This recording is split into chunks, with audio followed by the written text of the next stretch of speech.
qui va s'imposer à la rampe, c'est Pogacar.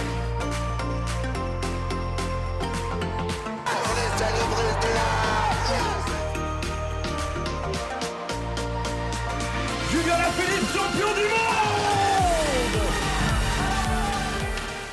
Salut à tous, c'est Revan et aujourd'hui on se retrouve pour une nouvelle vidéo pour le retour sur la chaîne. Et aujourd'hui on va parler erreurs. Et des erreurs, je pense qu'on en a tous fait dans notre vie, mais rater un cours d'histoire ou de philo, c'est pas le même niveau d'erreur que ce qu'on va voir aujourd'hui. Puisqu'aujourd'hui, on va parler de décisions qui ont fait basculer des carrières, des nations, des erreurs où on se retrouve un peu comme Mourad Boudjelal dans l'extrait qui va suivre. Ce qui est toujours chiant, c'est qu'à un moment donné, les arbitres font pencher la balance. Quand je veux dire, on a perdu. Je disais, j'ai connu ma première sodomie arbitrale en demi-finale contre Clermont. Ce soir, je viens d'en connaître une seconde, j'aime pas ça. Ça me plaît pas trop ce genre de choses. Et pour commencer cette vidéo, nous allons tout de suite aller en Afrique du Sud en 1995. Je vous remets dans le contexte, c'est la 3e Coupe du Monde de rugby de l'histoire et elle se déroule en Afrique du Sud. Une équipe d'Afrique du Sud qui était catastrophique avant la Coupe du Monde et qui d'un seul coup, transcendée par son public et quelques produits dopants aussi, on va pas se cacher, arrive en demi-finale face à l'équipe de France. Nous sommes alors le 17 juin 1995 et alors que le match doit débuter, il y a une pluie terrible qui s'abat sur l'Afrique du Sud. La pelouse du stade de Durban est gorgée d'eau et on se demande vraiment comment cette demi-finale va pouvoir avoir lieu.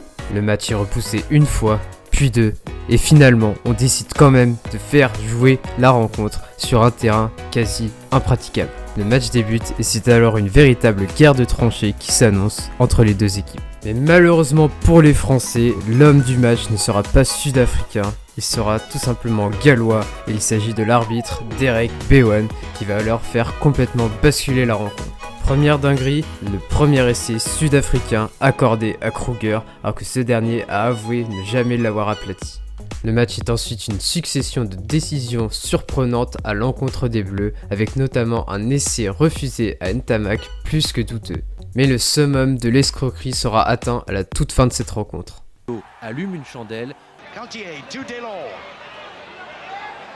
Joubert underneath it, under pressure from the centres. The pick up by Benazir. No try. Comme vous le voyez sur les images, Abdelatif Benazi semble bien avoir marqué et aplati l'essai de la victoire pour le 15 de France, mais il est refusé par Derek Bewan. Le match se termine, l'Afrique du Sud remporte cette demi-finale, et côté 15 de France, c'est l'immense déception. Ce match restera alors longtemps comme un traumatisme côté bleu et Pierre Berbizier, l'entraîneur du 15 de France à cette époque, en dira même que c'est la plus grande escroquerie du rugby moderne. Et pour continuer dans l'escroquerie contre le 15 de France, on va bien sûr, on est obligé d'en parler, la finale de 2011, je voulais pas en parler, je vous promets ce match, je l'ai pas revu depuis 2011, le jour de la finale, je ne veux plus revoir ce match de ma vie. Moi je pense quand même que je vais devoir faire un match de légende dessus un jour, mais bon, pas tout de suite, vraiment, je sais pas comment je vais pouvoir faire pour le revoir. Mais bon, évidemment, on va pas perdre plus de temps et on va forcément parler d'un homme qui nous hante depuis 10 ans, monsieur Craig Joubert, l'arbitre de la rencontre. Et pour tous ceux qui n'ont pas vu le match à l'époque, comment vous dire que c'est vraiment un scandale sur toute la ligne. Tout le match, ça a été que des décisions quasiment en défaveur du 15 de France. Et ce qui va vraiment marquer à cette époque-là, c'est l'attitude de Richie McCaw dans les rucks qui faisait absolument ce qu'il voulait. Il tombait systématiquement sur le ballon, il sortait jamais. Et de l'autre côté, les Français, systématiquement, après un plaquage, ils avaient même pas 3 secondes pour sortir. C'était pénalité à chaque fois. Et donc vraiment, Craig Joubert a saboté la rencontre. Je parle même pas aussi de la pénalité, de l'énorme dinguerie, la pénalité de McDonald. On n'est même pas sûr qu'elle soit réellement passée. Vraiment, je revois les images, j'ai encore des doutes. Donc voilà, 2011, une énorme mascarade qui a coûté une Coupe du Monde au 15 de France, j'ai pas peur de le dire. Et pour tous ceux qui voudraient aller plus loin et se faire vraiment du mal sur cette finale, je vous invite à aller voir des articles sur internet ou des vidéos sur YouTube qui récapitulent toutes les erreurs de Craig Joubert ce jour-là et vous avez vraiment pété un câble. Donc voilà, moi je m'arrête là, j'ai pas envie d'en parler plus. On continue maintenant en 2015, quart de finale entre l'Australie et l'Écosse. Quoi ? Encore lui ? Non mais là c'est pas un procès qui mérite, c'est la peine de mort directe.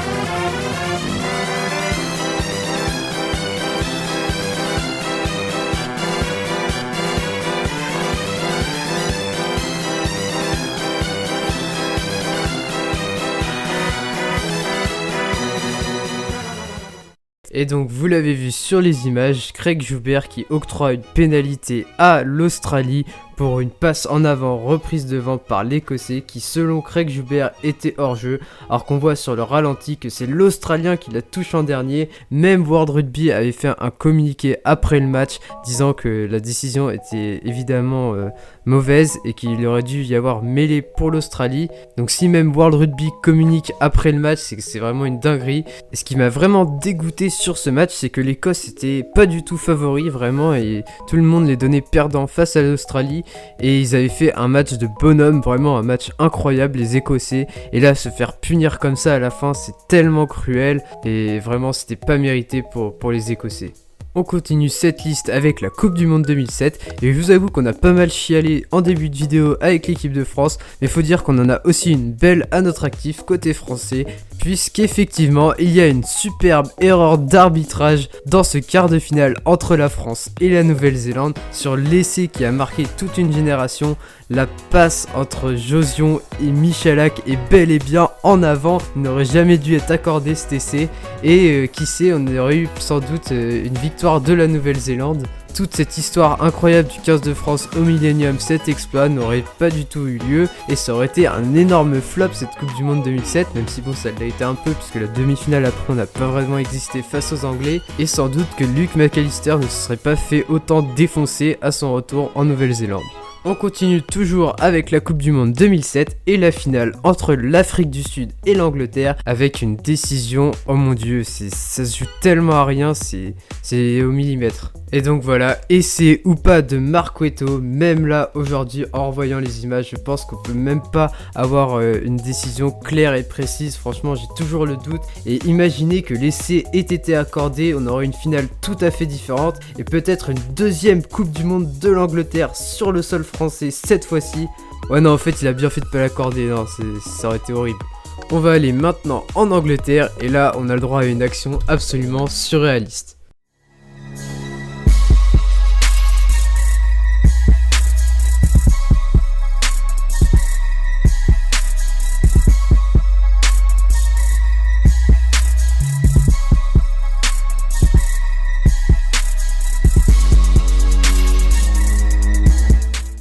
Donc là, le joueur de Northampton se fait clairement casser la gueule, il n'y a pas d'autre terme. Tulagi il lui fout des patates dans la tête, il s'est pris pour McGregor.